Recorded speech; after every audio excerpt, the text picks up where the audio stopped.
Alhamdulillahi Rabbil Alamin. La louange est à Dieu, Seigneur des univers. Wa ashhadu an la ilaha illallah waliyus salihin. Et j'atteste qu'il n'y a aucune divinité à part Dieu, tuteur des vertueux. Wa ashhadu anna sayyidana wa habibana wa maulana Muhammadan Rasulullah as-sadiqul amin. Et j'atteste que notre maître et bien-aimé Muhammad est l'envoyé de Dieu sincère et véridique. Sayyidi, Amir al-Anbiya, maître émir des prophètes, sallallahu alayka adad nujum as-sama, que les prières de Dieu soient pour toi au nombre des étoiles du ciel, wa rimal as-sahra, et au nombre des sables du désert, wa awladi Adama wa Hawa, et au nombre de la descendance d'Adam et Ève. Amma ba'd, ayyuha al-ikhwatu wal-akhawatu fi l'islam, après ceci, mes frères, mes sœurs en islam, ahbab al-habib Muhammadin al-Mustafa, très cher ou bien-aimé Muhammad al-Mustafa, alayhi afdalu salati wa azka salam, pour lequel on demande les meilleures prières et les hautes salutations. Kathurat al-humumu fi asrina, l'angoisse ou l'anxiété est devenue nombreuse dans notre époque. والهم غالبا هو خوف أو تفكير سلبي بشأن التهديدات المحتملة في المستقبل وكيفية معالجتها. L'anxiété, en arabe on dit al-ham, j'ai traduit par l'anxiété, peut-être on peut le traduire par d'autres mots aussi. L'anxiété représente souvent une crainte ou bien des pensées négatives concernant les menaces probables dans l'avenir et la manière de les résoudre, penser, réfléchir à la manière pour résoudre ces éventuelles menaces. مما يزيل الفرح والسرور ويغرق الإنسان في الحزن والغم.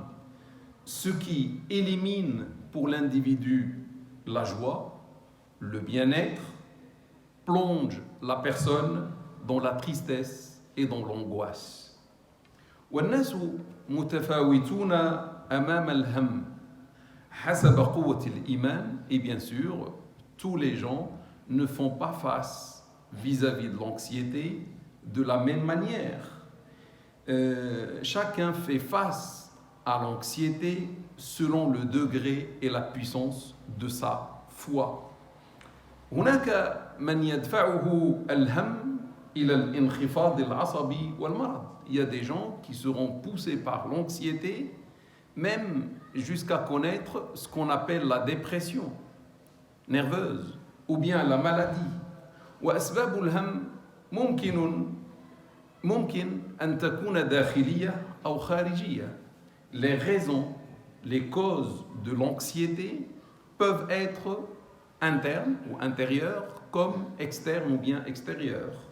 كالزواج, comme le mariage, الأولاد, les enfants, الآباء, les parents, الإخوان, les frères et sœurs, الجيران, les voisins, الأصدقاء, les amis, العمل, le travail. On peut avoir une anxiété à cause du travail ou à cause du manque de travail, etc. Al-mujtama, la société, al-marad, la maladie, etc. إلى آخره. وأفضل علاج أمام الهم هو الإيمان بالله. La meilleure ou le meilleur remède face à l'anxiété ou à l'angoisse réside dans la foi en Dieu subhanahu wa ta'ala, dans le fait de croire en Dieu le Tout-Puissant. والهم نوع من أنواع الابتلاءات التي تصيب المسلم. L'anxiété, mes frères et mes sœurs, n'est qu'un type parmi d'autres types des épreuves qui peuvent toucher le musulman. ولهذا سأذكر ببعض النقاط المهمة التي يجب على المسلم معرفتها بخصوص الابتلاء, raison pour laquelle je vais rappeler en ce jour certains points important que le musulman doit connaître en ce qui concerne les épreuves. أولاً, premièrement, اعلم أن الدنيا دار ابتلاء. Sache, frère ou sœur, que la vie ici-bas n'est qu'un lieu d'épreuve. Tu ne peux pas échapper à l'épreuve en vivant dans ce monde. Le monde est une vaste salle d'épreuves. قال الله تعالى, Dieu dit dans un verset coranique, الذي خلق الموت والحياة ليبلوكم أيكم أحسن عملا. Allah qui a créé la mort et la vie pour vous éprouver. Regardez, pourquoi il a créé la mort et la vie? Pour vous éprouver, pour vous mettre en épreuve, pour vous éprouver et connaître ceux d'entre vous qui accomplissent la meilleure œuvre. إذا كنت تحب الحياة, si tu aimes la vie, frère ou sœur, فلا بد أن تتقبل الابتلاء. Il est sûr que tu dois accepter, agréer l'épreuve. فلا حياة بدون ابتلاء. Il n'y a pas une vie sans les épreuves. Nulle vie dans ce monde sans les épreuves. Personne ne peut échapper aux épreuves. Ni le roi, ni le pauvre, ni le messager ou le prophète, ni le musulman ordinaire. Tout le monde subit des épreuves. C'est ça la vie.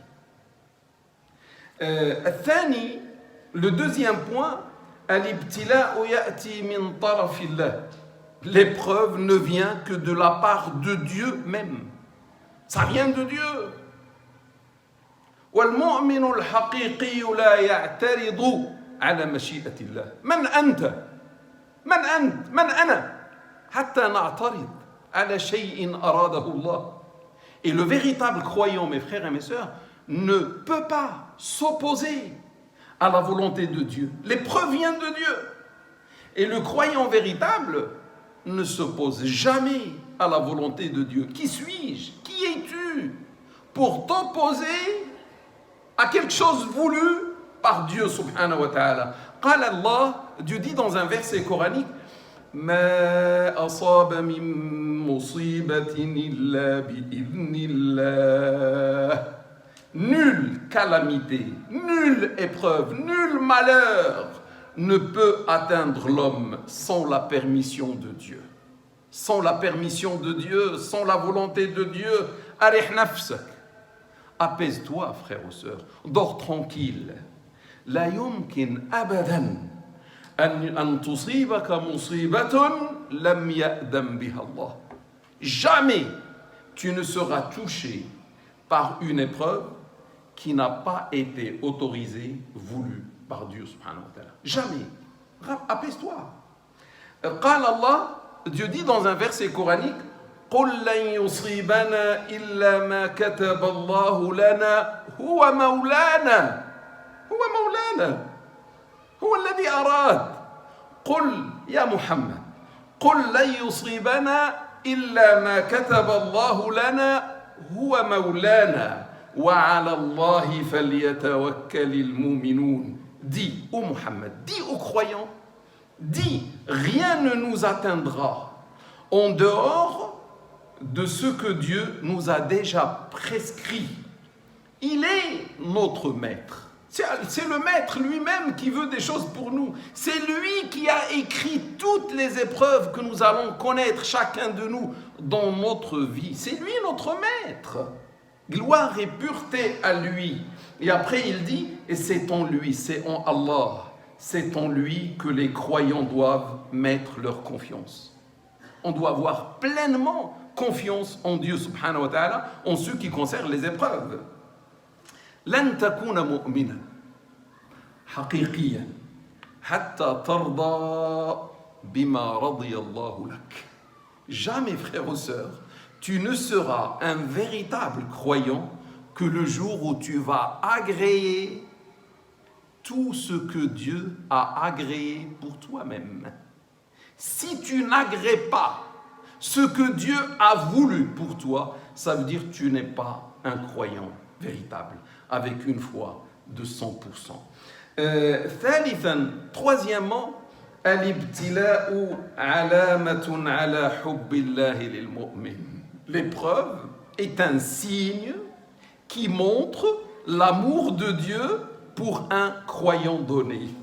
L'épreuve, quand tu vois l'épreuve qui touche un croyant, c'est un indice qui montre que Dieu aime celui-ci ou celle-ci.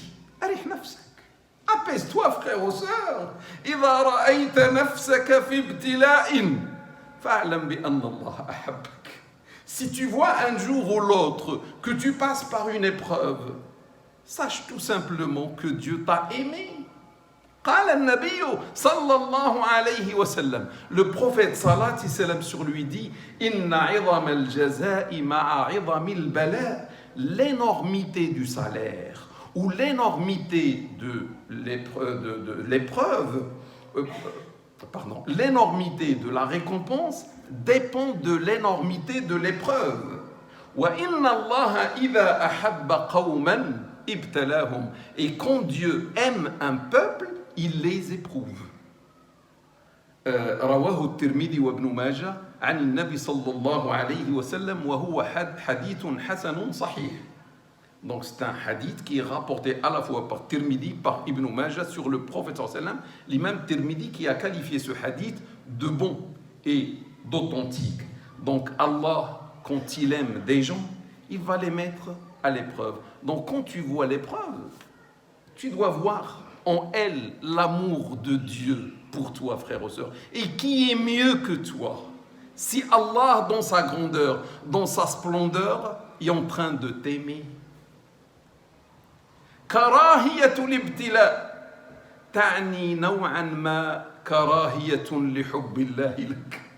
Le fait, mes frères et mes sœurs, de détester les épreuves, de refuser l'épreuve, signifie en quelque sorte une détestation pour l'amour de Dieu pour toi. En quelque sorte, tu dis Dieu ne m'aime pas.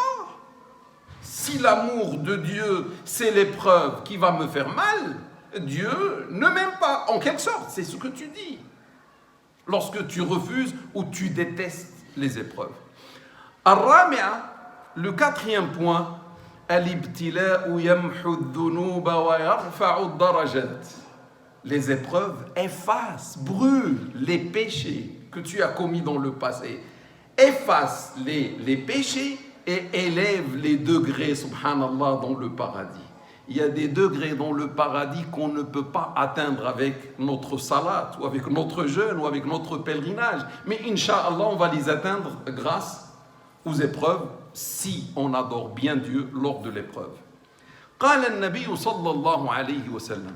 Le prophète salat et salam sur lui dit ما يصيب المسلم من نصب ولا نصب تعب ولا وصب مرض ولا هم. أسطر باللون الأحمر كلمة هم التي نتكلم عنها اليوم. ولا هم ولا حزن ولا أذى ولا غم حتى الشوكة يشاكها إلا كفر الله بها من خطاياه. رواه البخاري ومسلم ورواه غيرهم. Le prophète salat islam sur lui dit, et écoutez bien ce qu'il dit, notre maître Muhammad salat islam sur lui, Dieu efface des péchés ou une partie des péchés du musulman en contrepartie de tout ce qui le touche, comme fatigue. Tu vois, quand tu es fatigué, Dieu efface tes péchés. Et tu t'es fatigué pourquoi? Pour travailler, pour adorer Dieu par le travail. Dieu efface tes péchés. Comme maladie, tu vois, quand tu tombes malade, Dieu efface tes péchés. Ou comme anxiété, quand tu es touché par un souci qui t'empêche de dormir, Dieu efface tes péchés. Comme tristesse, quand tu es triste, ou comme mal qui te touche, un mal quelconque, ou comme angoisse. Et à la fin, il dit, même l'épine qui le pique. Même avec une épine, l'équivalent qui va te piquer, qui va te faire mal, Dieu efface tes péchés, rapportés par l'imam Bukhari et l'imam Muslim. فالناس تحب رمضان Les gens, mes frères et mes sœurs, aiment Ramadan. Vrai ou faux? Le mois de Ramadan. لماذا? Pourquoi? لأن الله يغفر بصيامه الذنوب. Parce que grâce au jeûne du Ramadan, Dieu pardonne les péchés. Les gens aiment Ramadan. وكذلك الحج. Et de même le pèlerinage. لأن الحج يغفر الذنوب. Parce que le péché efface. Parce que le hajj, le pèlerinage, efface les péchés d'eux-mêmes. فالأصل أن يحب المسلم بنفس الدرجة الابتلاء. En principe, si on avait la foi forte, mes frères et mes sœurs, le musulman, la musulmane, chacun va aimer au même niveau, comme on aime Ramadan, comme on aime le pèlerinage, on va aimer l'épreuve lorsqu'elle nous touche. Il ne faut pas demander l'épreuve, il ne faut pas chercher l'épreuve. Mais si elle vient de la part de Dieu, alors qu'on n'est pour rien, normalement, il faut accepter, agréer et aimer même l'épreuve. Parce que c'est un moyen pour nous faire pardonner nos péchés. Et pour nous élever de plusieurs degrés dans le paradis. Le prophète salat sur lui dit ما يزال المؤمن أو البلاء بالمؤمن والمؤمنة في نفسه وولده وماله حتى يلقى الله وما عليه خطيئة. Le prophète sallam dit, l'épreuve va continuer de toucher le croyant et la croyante dans sa propre personne, dans ses enfants ou dans ses biens, jusqu'au point qu'il rencontre Dieu sans aucun péché. رواه الإمام الترمذي والإمام أحمد وقال عنه الترمذي حسن صحيح. Ce hadith est rapporté à la fois par l'imam Ahmad et par l'imam Tirmidhi. Ce dernier l'a qualifié d'un hadith authentique et bon. Ça veut dire Dieu va continuer, mon frère ou ma sœur, de t'envoyer, parce qu'il t'aime, ces épreuves qui vont te toucher dans ta personne, dans tes enfants ou dans tes biens, jusqu'au point d'effacer tout ce que tu as pu commettre comme faute dans le passé. Raison pour laquelle certains de nos ancêtres vertueux, de nos salafs, ceux qui ont vécu dans les 3 premiers siècles de l'islam,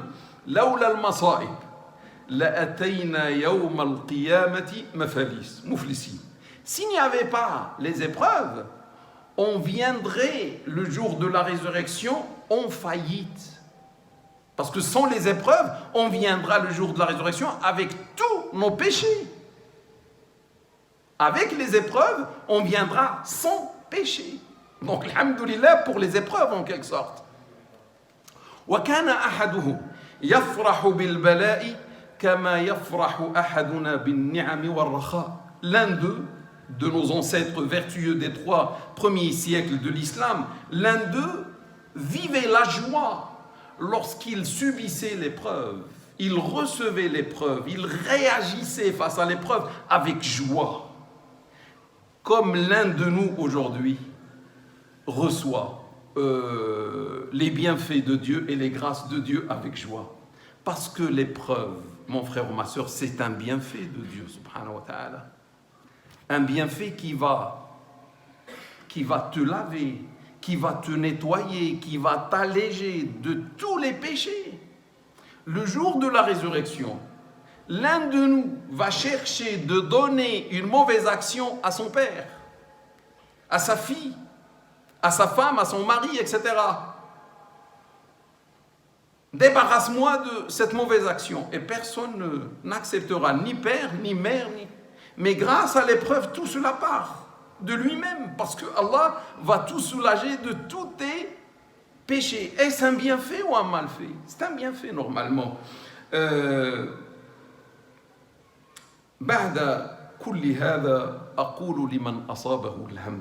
Après tout ce rappel, mes frères et mes sœurs, à propos des épreuves, je vais maintenant parler avec celui qui est angoissé, qui est anxieux, qui est touché par quelque chose qui lui a ramené de l'angoisse dans sa vie, de l'anxiété, de la tristesse. Il n'est plus joyeux, il n'arrive pas à dormir. Je lui dis, premièrement, frère ou sœur, alayka bis-sabr. s'il te plaît, je te demande au nom de Allah, supporte avec patience ton anxiété, ton mal, ton épreuve, etc. Qala Allah Ta'ala, Dieu dit dans un verset coranique, إنما يوفى الصابرون أجرهم بغير حساب. En vérité, ceux qui supportent avec patience, c'est-à-dire les épreuves, recevront leur salaire au-delà de toute espérance. Au-delà de toute espérance signifie en arabe, ça peut être sans compter, Dieu va leur donner du salaire sans compter même, sans regarder ce qu'il leur a donné. C'est énorme ce qu'ils vont recevoir comme salaire. Une autre explication, c'est son jugement. Ils ne vont pas subir quelque chose qui s'appelle le jugement. Ils vont rentrer directement au paradis parce qu'ils ont subi des épreuves ici et ils ont supporté avec patience. Man sayudayyu alayka fursat as-sabr.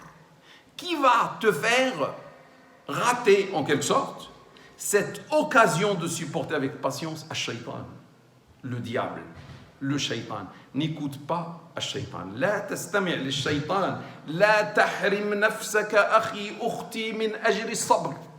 S'il te plaît, frères ou sœurs, ne te laisse pas priver de l'immense salaire de la patience. Et vous savez, mes frères et mes sœurs, la patience, c'est lorsque tu es touché la première fois par l'épreuve ou par l'anxiété ou autre. Les premiers moments, pas après un jour ou deux, c'est normal, tout le monde va supporter avec patience. Après un mois, après une année. Non, quand tu découvres,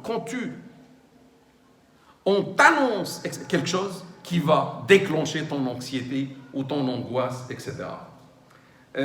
Deuxièmement, ثانيا, لا تشتكي إلى الناس الضعفاء. S'il te plaît, lors de l'anxiété, de l'épreuve, de l'angoisse, je ne sais pas, de la tristesse, etc., s'il te plaît, ne te plains pas aux gens faibles comme moi. فَمِنْ حَيْثُ لَا تَشْعُرْ فَإِنَّكَ تَشْكُو اللَّهَ إِلَى عِبَادِهِ تَشْكُو الْخَالِقَ إِلَى الْمَخْلُوقَاتِ. Inconsciemment, quand tu te plains aux gens, tu es en train de plaindre Dieu, de te plaindre de Dieu à ses serviteurs. Tu es en train de te plaindre du Créateur envers ces créatures.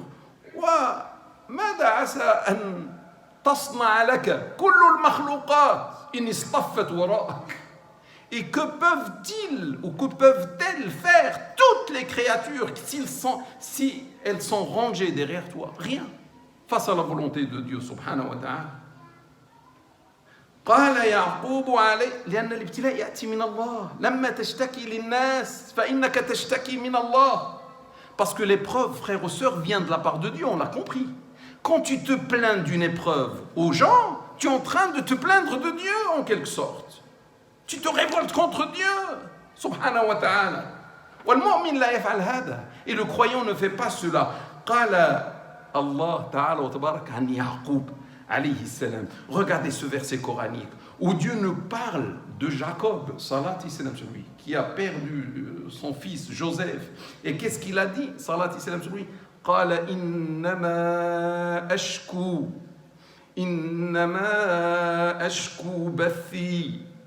بثي همي إنما أشكو همي بثي وحزني إلى الله. C'est à Dieu seul, dit-il, que je me plains de mon anxiété, de mon ham, de mon anxiété et de ma tristesse. C'est-à-dire, je ne me plains à personne, je ne confie ça à personne, seulement à Dieu. Pourquoi Dieu? Parce qu'il est l'infiniment miséricordieux. Il est le tout-puissant. Il est l'infiniment capable d'apporter l'aide. Les gens sont faibles. Ashakwa ila nas madalla.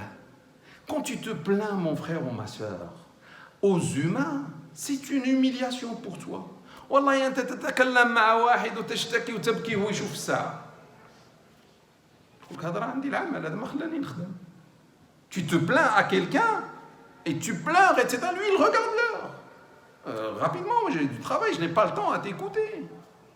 Tu t'humilies lorsque tu dévoiles ta vie privée et tu te plains aux gens faibles comme moi et comme toi. وَالشَّكْوَى إِلَى اللَّهِ عِبَادَةً. Alors que la plainte à Dieu subhanahu wa ta'ala est une immense adoration. Quand tu es seul, tu parles avec Allah de tes épreuves. Ça, c'est le sommet de l'adoration. Tu parles avec les gens, c'est une humiliation. Tu parles avec Dieu, c'est une adoration. Quand tu demandes aux gens de l'aide, en quelque sorte, ça peut être une humiliation. Mais quand tu demandes des choses à Dieu, ça s'appelle en islam le dua. C'est l'invocation, et l'invocation est une adoration. فعند الهم وعند المصيبة أخي أختي تكلم مع الله. Lors de l'épreuve, lors de l'anxiété, frères ou sœurs, s'il te plaît, parle avec Allah. Quand est-ce qu'on va parler avec Allah? Si on ne lui parle pas, même lors de nos épreuves. Ud'u Allah fi wahdatik. Invoque Dieu dans ta solitude. فإنه يحبك. Car il t'aime, sûr et certain. La preuve, il t'a envoyé l'épreuve. Il t'aime, parle avec lui quand tu es seul. وإنه قادر على عونك. Il est capable de venir à ton aide. وربما عند دعائك سالت دمعة حارة من عينيك.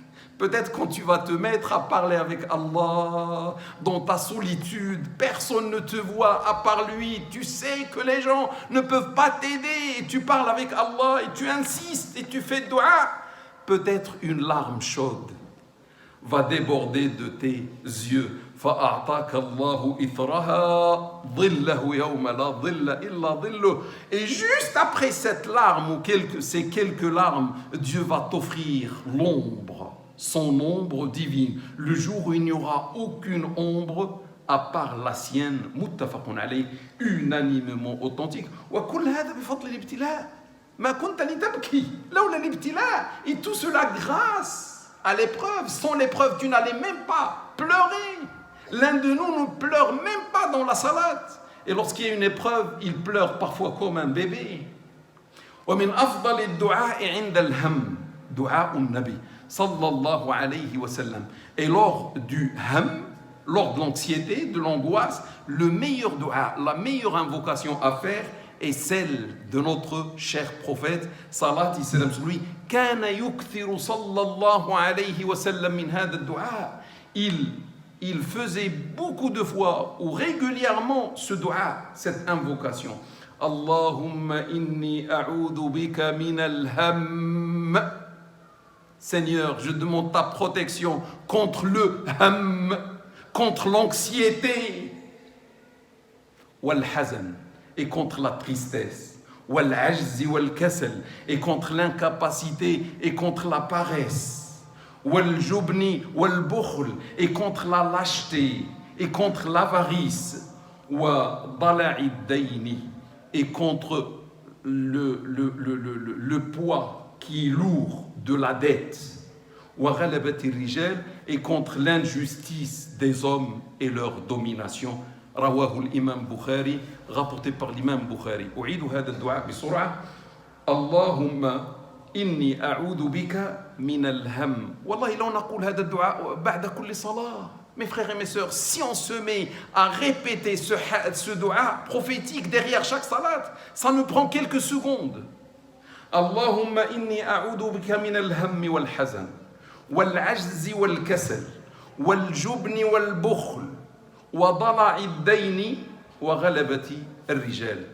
النقطة الثالثة, le troisième point, ربما الشيء الذي أهمك فيه خير لك أخي أختي. Peut-être cette chose, ce souci qui t'angoisse et qui te rend anxieux, peut-être il contient un immense bien pour toi.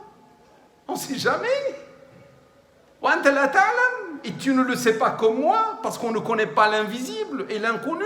On ne connaît pas ce qui va se passer demain ou après-demain. Peut-être tout cela, la chose qui te fait peur, représente un bien pour toi. Et tu as peur du bien.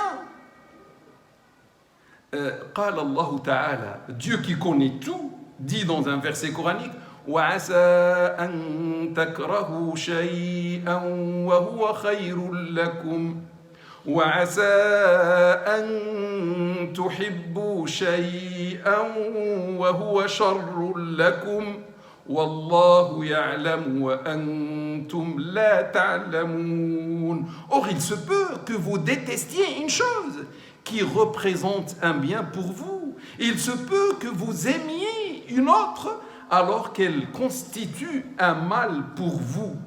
Dieu le sait et vous ne le savez pas. C'est Allah qui parle. Il nous dit attention, soyez modérés en quelque sorte. ولهذا وجبت الثقة اللامحدودة بالله تعالى وتبارك. Raison pour laquelle, mes frères et mes sœurs, on doit avoir une confiance infinie en Allah. C'est lui qui fait ce qu'il veut. Et on doit nous soumettre à sa volonté. الرابعة والأخيرة, le quatrième et dernier point, حاول أن تقاوم الهم والمصيبة بالأسباب الحلال.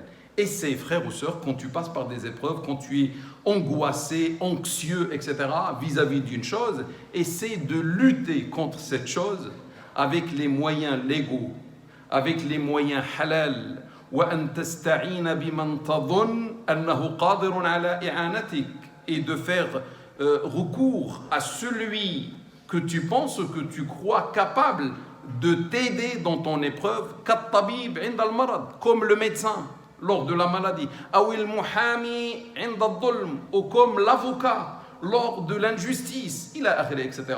ولا تنسى الإكثار من دعاء إبراهيم ومحمد صلى الله عليه وسلم. Et n'oublie pas, frères et sœurs, d'évoquer abondamment Dieu avec ce dua d'Ibrahim et de Muhammad. Salat et salam sur les deux. حسبنا الله ونعم الوكيل. أنت خائف من شيء قادم, حسبنا الله ونعم الوكيل. رواه البخاري. Dieu seul nous suffit, et quel meilleur défenseur, rapporté par l'imam Bukhari. قالها إبراهيم عليه السلام لما رموه في النار.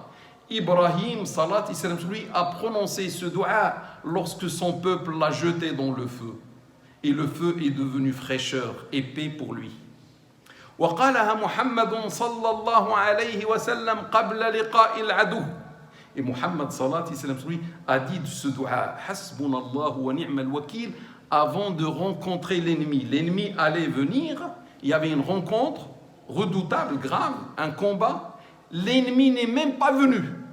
Grâce à Allah Ta'ala wa tabarak, et grâce à ce dua. Wa'lam annaka taqumu faqat bis-sabab. وأن الله هو الذي يفعل الباقي. Et sache, frère ou sœur, que toi ou moi, tu fais uniquement le sabab, le moyen. Mais c'est Allah qui va faire le reste. C'est Allah qui va enlever l'anxiété. C'est pas ton sabab, c'est pas ton moyen qui va l'enlever. Ça doit être ta aqida, ça doit être ta croyance et la mienne.